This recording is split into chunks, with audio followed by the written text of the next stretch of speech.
Hey, how y'all doing? Thanks again for joining me on the story playlist. Let's see what was in the story. I did forget to mention about Adepticon. One minor thing that came out of it, which I've been showing off on this, is the Woggyman.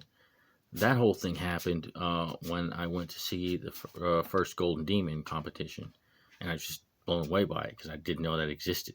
Like I said, there was so much there that was just first time experiences. But I was like, man, I want to do something crazy like that.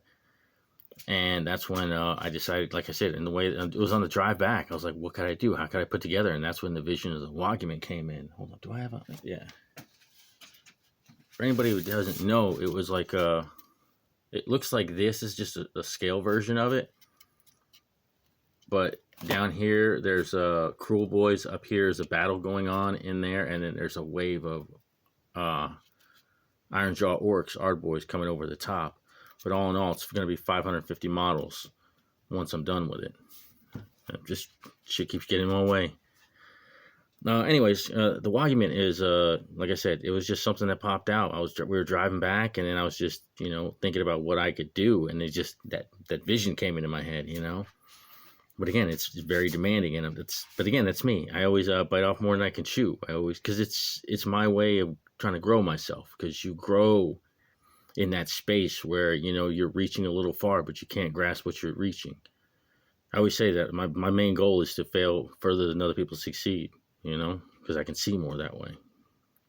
But anyways, getting back to this and the story, there was a lot of long hours, and it was rough because, like I said, it was a lot of labor intensive work.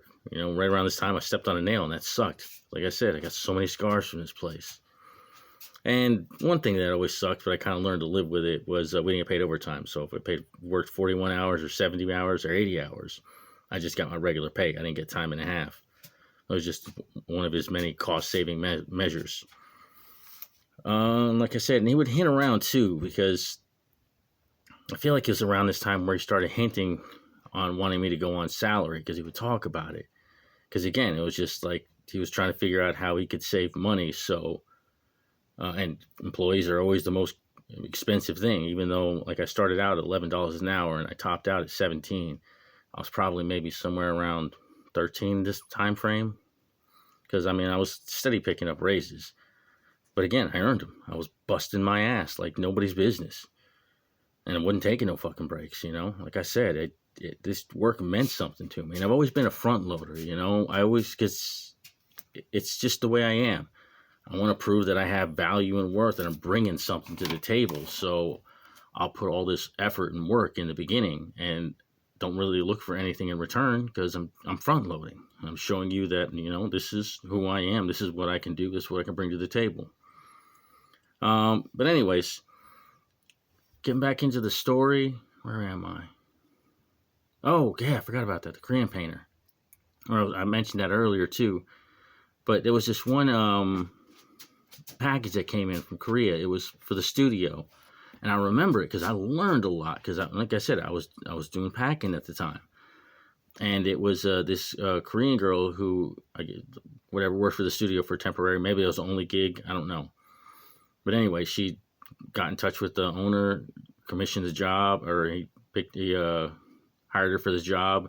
But the problem was she didn't finish it on time. She only half finished the job. But I just remember when I opened up this package, it was amazing. Like, this was Lumineth.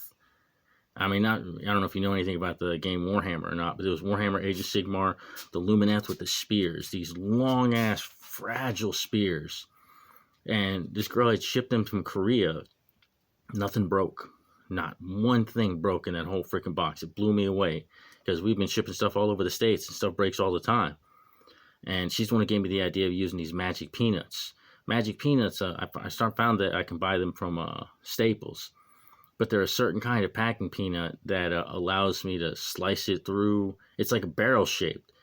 And that's one of the things that's important, is the shape, but also the material it's made out of too. It's not styrofoam. I don't know if it's not styrofoam. It's not the regular white styrofoam. It's got like a little airy in it. But anyway, I could slice it in half, put a spear in like a hot dog. I'll put the spear inside the magic peanut, and then it helps to stabilize it. So when I bubble wrap it or anything like that, it doesn't have the chance of breaking as easy. So, like I said, it was a great packing job, and I remember talking to the owner about it.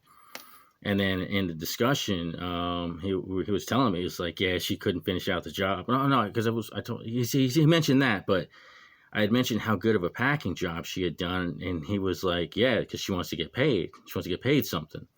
And I was like, what do you mean? And she's like, well, she didn't finish the job, and so I'm not paying her. It's like, what, you can pay shipping or anything like that? And he's like, no, man, I got the armies. I got what I need. Sucks to suck. And that was it, as far as I can tell. He made it plainly clear he wasn't intending on paying her even for even half painted arm, even though it was late. And not that she got the full half payment, but I mean a quarter something for the effort she made in shipping. She even wrote him a note, like just that's what triggered me too. It was a note because it was a real pleasant note. It was like, man, she's really just trying to be nice because she wants another job. But no, man, it's like, and I didn't realize it then. Like I said, because one of the problems I had, well, actually a couple of the problems.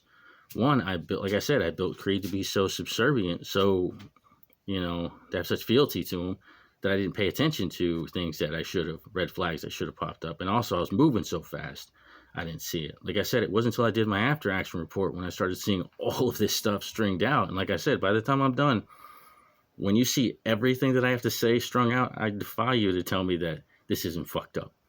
I defy you to tell me that you would be okay in the same situation I'm about to explain, or I'm in the process of explaining. But like then, it was a different story. I was bought in. I believed. Like another case in point was this is around the time frame when he started talking about the Yellowstone movie, TV show, whatever. I hadn't been familiarized with it yet. He's introduced me to me, and it was telling me about it. This is my introduction to it. Because he's asked me, I was like, no, I don't know. He's like, yeah, it's a show about these cowboys, yada, yada. And he's like, the thing is, like, when the owner of the ranch, gets a new ranch hand in and they make it, they brand him in. It's kind of like, I guess, patching in motorcycle MCs and stuff. But he was talking about it, like, basically get a hot brand, fire up the brand and just, and I remember when he got in my chest, and he was just like, he's like, yeah, now you're mine, or something like that. It was some mark of ownership, but it's like it was in that moment, and I felt it. And it's like, looking back, I think like, man, it's pretty fucked up. It's like from someone who doesn't give a shit about me at all to actually tell me something like that, and you go, that's fucked up. The only thing I could think of that's more sick than that is the fact that at that point in time, I would have let him. I believed in this whole everything. I saw the vision. I saw everything. I knew this was something that I was going to commit the rest of my life to. So if in that moment, if he had his freaking hot brand with his stupid company logo, right there, mutilating my body for the rest of my life. Like I said, that's the stuff that hurts the most. It's all the whispers, all the stuff he would tell me on the side. And then push comes to shove when, all the cards are on the table. He's ghost, it's pretty fucked. I don't know. A couple of things I wanted to get into, but I guess I'll just wait till the next video. Like I said, I'm doing a lot better than I thought I would. I thought I'd be a lot more emotionally explosive than I am, but when I feel these emotions, I kind of I feel like I'm doing a better job of redirecting them than I am just letting loose, but we'll see when we get to more intense stuff. But anyways, thank you for your time as always. I really appreciate it. I know you don't have to be here and your time's valuable, so I appreciate any moments you spend with me. Have a great day, take care, and see you in the next video.